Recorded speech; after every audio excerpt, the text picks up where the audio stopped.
नमस्कार। आप देख रहे हैं क्रांति टुडे और मैं आपके साथ नसीम सिद्दीकी। पंचायत चुनाव की बात कर रहे हैं तो हर किसी के राय लेना ज़रूरी है और देखना चाहिए कि कौन पार्टी किस तरह प्रत्याशी उतारने वाली है और क्या तैयारी है।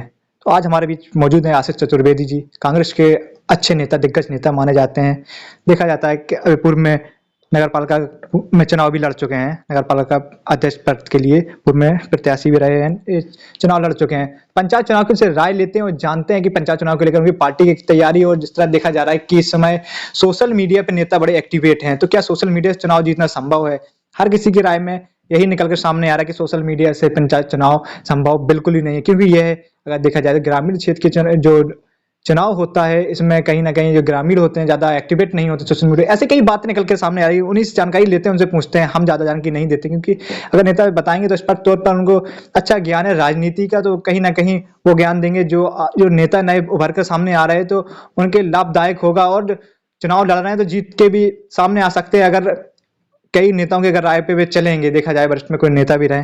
तो आशीष जी, पहले तो हमारे चैनल पे आपका बहुत-बहुत स्वागत है। धन्यवाद नसीम जी। पंचायत चुनाव को लेकर आपकी पार्टी की क्या तैयारी है?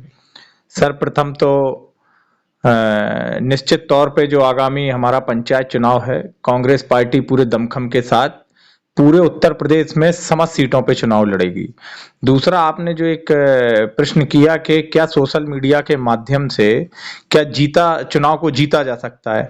निश्चित तौर पे विगत 5 वर्षों को अगर हम देखेंगे तो सोशल मीडिया एक बहुत बड़ा प्लेटफॉर्म बन के तैयार हुआ है। ये बात सही है कि कम्युनिकेशन गैप जितना कम होगा, लोगों के पास आपकी आवाजें उतनी ज्यादा पहुंचेंगी। लेकिन ये ऐसा मानना और ये धारणा रखना कि सोशल मीडिया से ही चुनाव जीतना संभव है, ये बिल्कुल भी बात संभव नहीं है। दूसरा, हमको जनता के बीच जाना होगा। जब हम जनता की बातों को समझेंगे, उनके दुख दर्द को समझेंगे, किस गांव में क्या जरूरतें हैं, क्या विकास की वहां पे संभावनाएं हैं, अगर हम उन संभावनाओं को लेके जाएंगे और उन बिंदुओं पे काम करेंगे, तो निश्चित तौर पे युवाओं के लिए भी और जो भी इस मैदान में होंगे उनके लिए संदेश होगा कि निश्चित तौर पे वो सफलता को प्राप्त करेंगे। देखा जाता है कि जो नए युवा उभर कर आते नेता पढ़े लिखे आते हैं, नए चेहरे सामने निकल कर आते हैं, लेकिन मात खा जाते हैं चुनाव में। क्या कारण रहता है कि मात खा जाते हैं? वही आरोप लगते हैं कि दूसरे प्रत्याशी ने पैसा खर्च करा इसलिए, लेकिन जो काम करने वाले सही में नेता चुन के नहीं आ पाए सामने, तो मात किस जगह पे खा जाते हैं? ये बहुत अच्छा प्रश्न है आपका, और इस बात को आम जनमानस को सोचना चाहिए। और आप माध्यम है नेता और जनता के बीच में, आपका जो पेशा है वो सेतु का काम करता है। तो निश्चित तौर पे आम जनता जनार्दन को इस बात को समझना चाहिए कि कौन व्यक्ति किस कैलिबर का है, उसके अंदर क्या काम करने के तरीके हैं, कितना पढ़ा लिखा है और काम करने की कितनी संभावनाएं उसके अंदर हैं। निश्चित तौर पे अगर जनता ऐसे व्यक्ति का चयन करेगी तो तस्वीर विकास के रूप में भी, समाज के रूप में भी बहुत अलग होगी। और हमारा ऐसा मानना है कि जनता को इस बिंदु पे सोचकर ही निर्णय लेना चाहिए। निश्चित तौर पे अगर आप किसी गलत व्यक्ति का चुनाव कर लेंगे और आप धन बल के आधार पे किसी को प्रत्याशी के रूप में आप अपना जनप्रतिनिधि सुनिश्चित कर लेंगे, तो जो व्यक्ति मैदान में आया पैसे के दम पे अगर वो चुनाव लड़ रहा है, तो फिर ये स्वभाव सी बात है, करप्शन करेगा, करप्शन बढ़ेगा और आम जनमानस की बात को वो नहीं सुनेगा। प्रत्याशी कहाँ पर मात खा जाता है? कि पैसे वालों से मात खा जाता है, जनता से, कि अपना प्रचार प्रसार सही नहीं कर पाता? मात कहाँ खा जाता है? नहीं, प्रचार प्रसार की अलग व्यवस्थाएं हैं और पैसा प्रचार का एक माध्यम हो सकता है। आप उससे आम जनता जनार्दन के वोट को नहीं ले सकते। और जो प्राय पिछले विगत 10 से 15 वर्षों में इस देश के अंदर, प्रदेश के अंदर और संभवतः सभी जगह ये देखा गया कि जातिवाद राजनीति में बहुत ज्यादा हावी हुआ है। जातिवाद किसी भी सूरत में जब जातिवाद हावी होता है तो निश्चित तौर पे जो विकासवाद की बात होती है वो अपने आप में ठगा सा महसूस करती है। ये बात नहीं होनी चाहिए। जातिवाद से उठ के, धर्मवाद से उठ के व्यक्ति को काम करना चाहिए। यही सोच जनप्रतिनिधि की होनी चाहिए और यही सोच आम जनता की होनी चाहिए। इस समय किसान आंदोलन चल रहा है, महा आंदोलन, सबसे बड़ा आंदोलन खींचा चलेगी। किसान आंदोलन 2 महीने से ऊपर हो गए, सरकार नहीं सुन रही है। पहले तो हम जानना चाहेंगे आपकी जो प्रक्रिया है उस किसान आंदोलन पर क्या रहती है। दूसरी बात, जो किसान आंदोलन आने वाले पंचायत चुनाव पर क्या प्रभाव डालेगा? निश्चित तौर पे जो हमारे देश की सत्ता है उसको इस बिंदु पे बहुत ही शालीनता, बहुत ही विचार पूर्वक निर्णय लेना चाहिए, क्योंकि कृषि प्रधान देश है और 65% से भी ज्यादा आबादी कृषि क्षेत्र पे आधारित है। और किसानों की जो मांग है वो जायज है। भाई अगर लोकतंत्र में हम अपनी मांग को नहीं करेंगे, और एक डेमोक्रेटिक तरीका है हर चीज का, किसान जो आंदोलन कर रहे हैं वो डेमोक्रेटिक तरीके से कर रहे हैं। सरकार ने ये रवैया अपना रखा है पिछले 7 से 8 वर्षों में, जब से इस देश के अंदर भाजपा की सरकार आई है।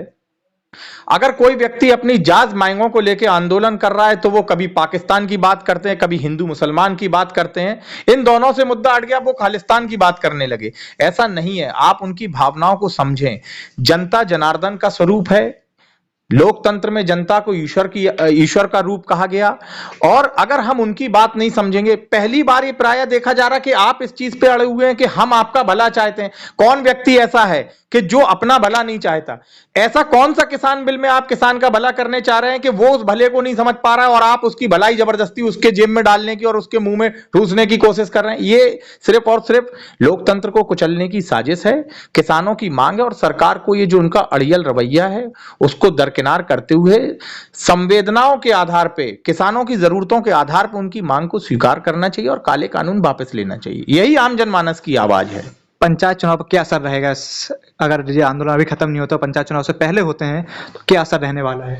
निश्चित तौर पे बहुत बड़ी कीमत भारतीय जनता पार्टी को भुगतनी पड़ेगी। और लोकतंत्र है। अब अगर इस बात को आप कहें कि कोई ईवीएम की साजिश से आप कुछ कर सकते, तो ऐसा हम तो नहीं मानते हैं। लेकिन जनता को वोट देना है। आप जनता की अदालत में जब आप जाएंगे तो जनता इसका फैसला आपको सुना देगी। और अभी निकट भविष्य में आपने देखा भी, जहां जहां कई जगह चुनाव हुए उनमें भी आपको परिणाम समझ में आए, पूर्व में भी और आगे भी आ जाएंगे। पंचायत चुनाव के लिए आपकी राय जनता के प्रति? पंचायत चुनाव ग्राम सभा का से रिलेटेड चुनाव होते हैं, और हम जिस जिले की पंचायत होती है उसका एक अपना असेंबली होती है। और निश्चित तौर पे व्यक्ति को, ऐसे व्यक्ति का चुनाव करना चाहिए, आम जनमानस को, कि जिसके अंदर सिर्फ और सिर्फ सार्वजनिक जीवन में काम करने की क्षमता हो, आम जनमानस के लिए काम करने की क्षमता हो, और उसकी भावनाएं भी हों। और हमारा सिर्फ यही संदेश है आम जनमानस से, मतदाताओं से, कि जातिवाद से हटके सिर्फ और सिर्फ विकासवाद की बात करें। और जो अभी बहुत से दल आएंगे, भारतीय जनता पार्टी तो राष्ट्रवाद की बात करेगी। हमारा सिर्फ एक प्रश्न है, और ये इस बात पे लोगों को चिंतन करना चाहिए कि कौन सा व्यक्ति, इस राष्ट्र का जो जन्मा व्यक्ति है, किसके अंदर ये राष्ट्रवाद की भावना नहीं है? ये सिर्फ कहना कि आप राष्ट्रवादी नहीं है, हम ही सबसे बड़े राष्ट्रवादी हैं, ये सिर्फ और सिर्फ